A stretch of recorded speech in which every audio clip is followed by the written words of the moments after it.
సుప్రీంకోర్టుకు చేరిన తిరుమల లడ్డు వివాదం. తిరుమల లడ్డు ప్రసాదంలో కల్తీ నెయ్యి వాడకం ఆరోపణలకు సంబంధించిన కేసు కీలక మలుపు తిరిగింది. ఈ కేసును విచారిస్తున్న సిబిఐ దర్యాప్తు అధికారి నియామకంపై హైకోర్టు ఇచ్చిన ఉత్తర్వులను కేంద్ర దర్యాప్తు సంస్థ సిబిఐ సుప్రీంకోర్టులో సవాల్ చేసింది.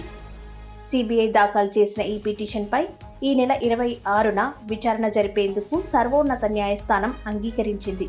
వివరాల్లోకి వెళ్తే, తిరుమల లడ్డు నెయ్యి కల్తీ ఆరోపణలపై సుప్రీంకోర్టు ఆదేశాలతో సిబిఐ డైరెక్టర్ పర్యవేక్షణలో ప్రత్యేక దర్యాప్తు బృందం సిట్ విచారణ జరుపుతోంది. ఈ బృందంలోని దర్యాప్తు అధికారి వెంకట్రావు విచారణలో భాగంగా చిన్నప్పన్న అనే వ్యక్తికి నోటీసులు జారీ చేశారు.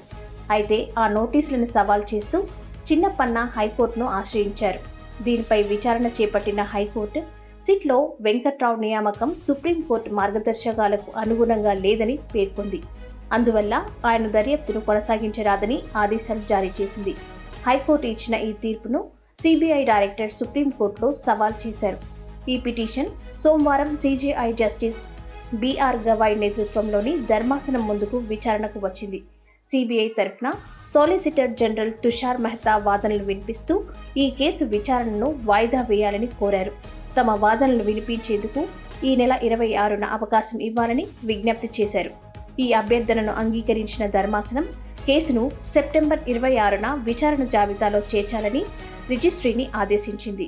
హైకోర్టు తీర్పును సుప్రీంకోర్టు సమర్థిస్తుందా లేక కొట్టివేస్తుందా అనే దానిపై ఇప్పుడు సర్వత్రా ఆసక్తి నెలకొంది. Vision TV report.